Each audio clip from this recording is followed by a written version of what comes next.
Oi, Otávio, tudo bem? Agora nós vamos corrigir a aula 4, tá bom?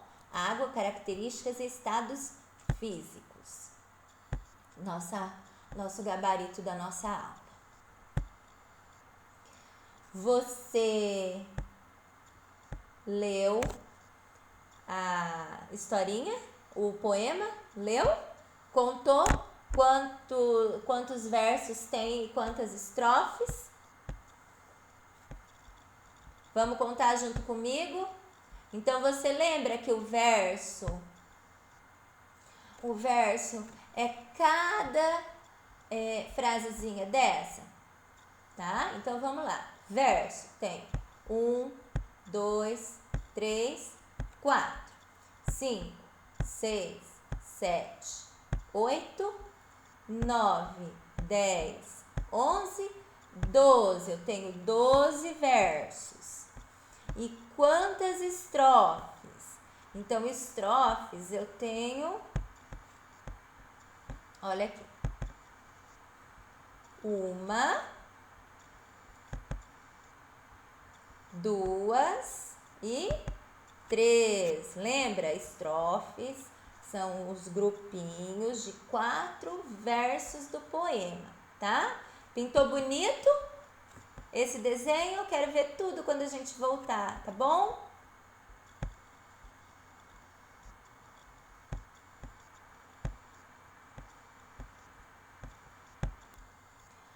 Olha aqui, meu querido, a gente tem uma interpretação de texto para fazer também, ó. A gotinha viajante.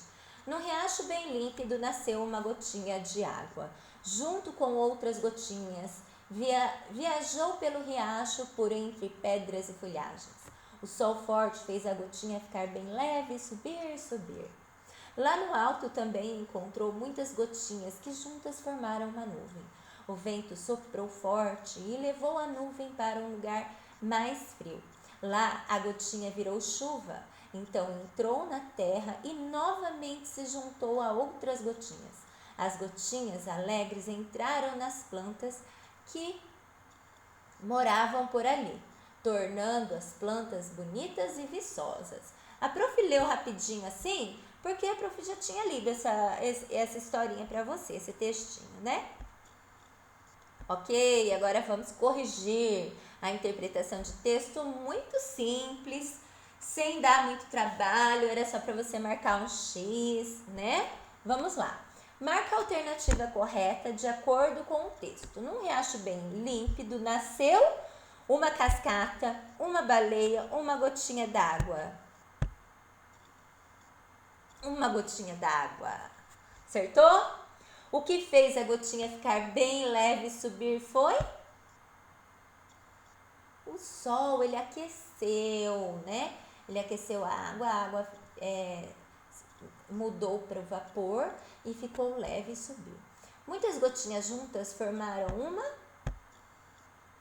nuvem. E a outra saiu correndo aqui e já disse que é chuva.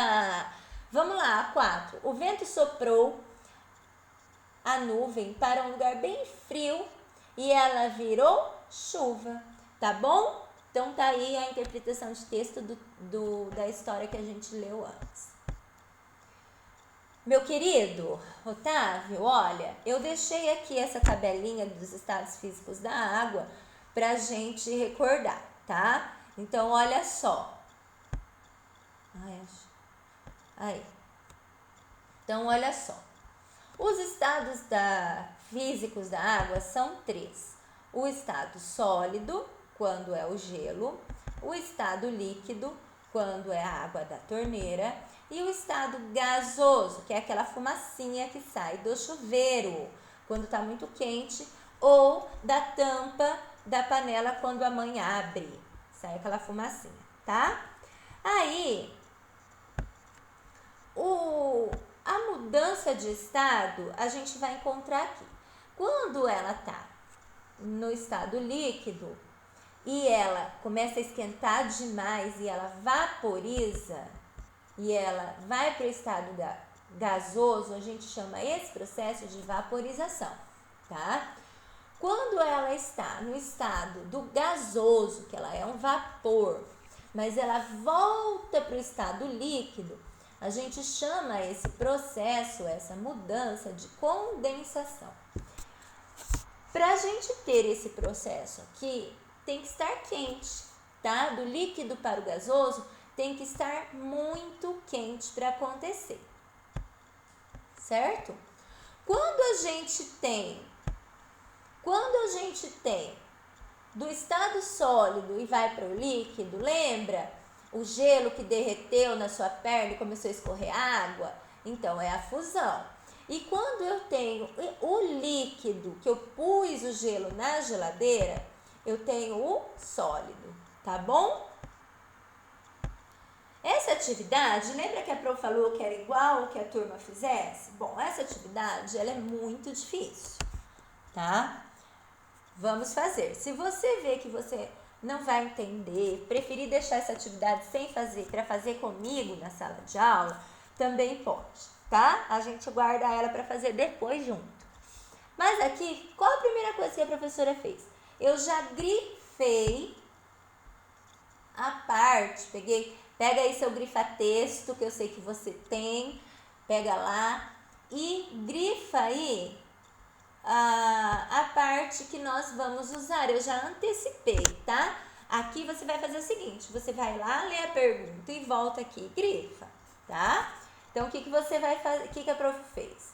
Eu grifei esse pedaço, que é a parte que eu vou precisar para responder as questões, tá? Só fiz isso, só antecipei, para não ter que ficar voltando o slide aqui. Então, vamos lá. Retire do texto 3 palavras monossílabas. Então, as palavras monossílabas, a prof escolheu essas aqui. Olha lá. Ar, não e sai. Essas 3 palavrinhas estão lá no texto, lá no começo do texto, certo? Elas são monossílabas, porque eu não consigo fazer separação silábica com elas. Proparoxítonas são aquelas sílabas acentuadas, as mais fortes, tá? Então, aqui eu tenho líquido, físicos e sólidos. Todas as proparoxítonas são acentuadas, todas da nossa língua portuguesa, tá? Então, se eu separar assim, ó, líquido, eu abri a boquinha 3 vezes para fazer o som dessa palavra, né? Olha lá, o li é a antepenúltima sílaba e ainda está acentuada. Ela é a nossa sílaba tônica e ela é uma proparoxítona por causa do lugar que ela ocupa na palavra, tá? Olha aí, eu tenho a última sílaba, a penúltima e a antepenúltima. Essa é a proparoxítona. A mesma coisa acontece com físicos e sólidos, tá? 3 palavras paroxítonas. Também tem que chamar, só que essas, elas não têm nenhuma obrigatoriedade de tem acento ou não tem acento. Então, a prof escolheu uma com acento e as outras que eu fui encontrando lá, ó. Água, tá? É a penúltima sílaba. Gotinhas e gasosa. Então, se eu chamar essa palavra,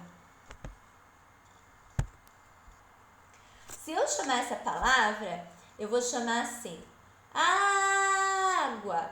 Qual foi a sílaba que mais se arrastou? Que eu puxei mais, não foi o A? Então essa é a nossa sílaba tônica. Então, ela é uma paroxítona, tá? Ó, gotinha. Gotinhas. Então, é o ti. É a penúltima. Então, eu tenho uma paroxítona aí também. E o gasosa? Gasosa.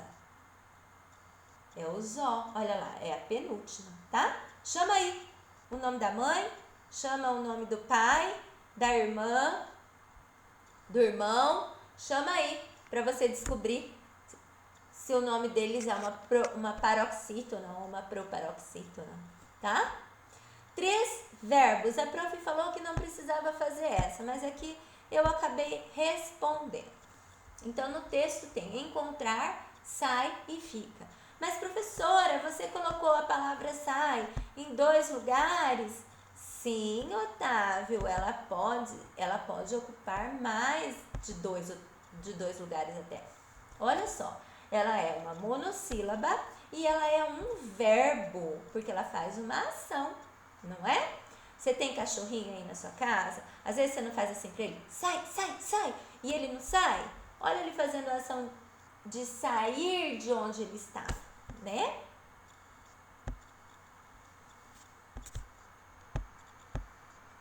Três palavras trissílabas. Trissílabas, eu estou falando apenas de separar as sílabas. Então, eu escolhi aqui essas três. Trissílabas tem várias. Aquele pedaço no texto que eu grifei, tá cheia de palavras trissílabas.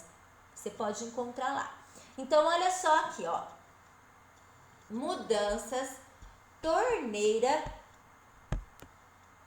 e depressa, tá? Se você quiser separar, escrever separando as sílabas também pode.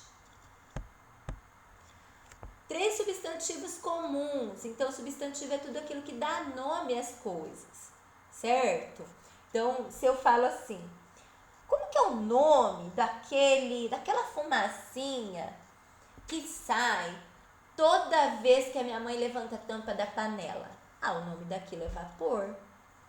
Como que é o nome daquele negocinho branco que fica lá no céu e que quando tá muito cheia de gotas, ela fica bem escura. Tem gente que fala que ela fica até preta. Como chama? Nuvem, tá? Olha, qual o nome, tá? Então, o substantivo é tudo que dá nome. 2 substantivos próprios. No texto, a gente só vai encontrar esses 2 mesmos. E além deles serem próprios, eles são substantivos compostos. Qual é a dica do substantivo próprio? Eles têm obrigatoriamente ser escrito com a inicial maiúscula, tá? Olha, o nome da prof também é um substantivo próprio composto, Ana Carolina. O nome do, quer ver quem mais na sala tem substantivo composto? O Vitor Taikan é substantivo composto, o primeiro nome dele é Taikan. Tem o Alexandre Miguel, tem o Pedro Henrique, a Maria Eduarda, tá bom? São todos substantivos próprios e são nomes compostos. Agora essa atividade aqui. Então, você precisava escrever nos espaços os números que você encontrou no caça-número. Eu encontrei. E sabe uma coisa que eu encontrei também? O mesmo número mais de uma vez. Então, talvez o meu 26 não esteja exatamente no mesmo lugar que você encontrou o seu. O seu 26, por exemplo. Tá? Olha aqui onde tem outro 26, ó. Certo? Então, você pode encontrar o mesmo número no caça-palavras mais de uma vez. Eu encontrei, mas eu preferi não circular todos. Circulei só um de cada. Resposta que eu tenho ali em cima. Então, depois que eu encontrasse os números no caça-números, eu precisava escrevê-los ali em cima usando algarismos. Então, olha lá, 26, 10, 16, 27, 22, 25, 21, 19, 31, 18, 29 e 17, tá? Era isso que era para fazer. Depois, você ia colocar o antecessor e o sucessor de cada número. Nada mais é do que dar os vizinhos. Lembra lá no primeiro ou segundo ano que a professora falava? Dê os vizinhos, dê. Então, aqui nós estamos dando o vizinho. Mas, na verdade, nós estamos usando o nome certo para cada um deles. Então, eu quero o antecessor e o sucessor. O antecessor é o que vem antes, né? Olha aqui. O antecessor vem antes.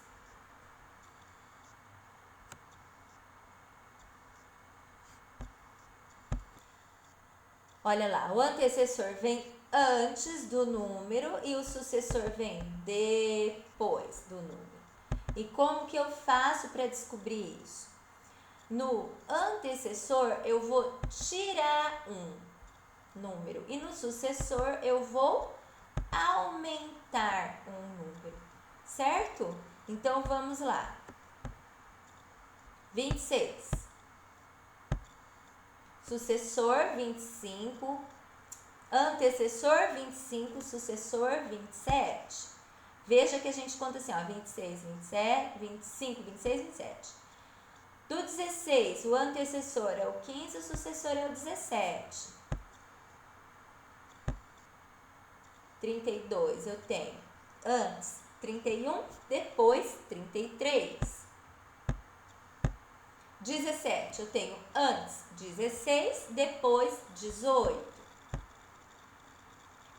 Do 9 ali, do 10 ali, ó, antes eu tenho 9, depois eu tenho 11. Do 25, antes eu tenho 24, depois eu tenho 26. Do 27, tenho 26 antes, 28 depois. Eu tenho do 21, 20 antes e 22 depois. 19, eu tenho 18 antes e o 20 depois. 39, eu tenho 38 antes e o 40 depois. Do 18, eu tenho 17 antes e o 19 depois. E o 31, eu tenho 30 antes e o 32 depois. Beleza? Otávio, se for preciso, vai apertando pausa. A prof não pode ficar parando aqui no meio, senão o vídeo vai ficar muito longo, tá bom? Mas você vai apertando pausa aí, faz a professora ficar quieta, tá bom? Você tem esse poder aí. Ó, a tarefa, você fez o quiz? Vai lá fazer. E aqui algumas dicas, então, de sites que você pode pesquisar. Tchau, meu querido, até a próxima.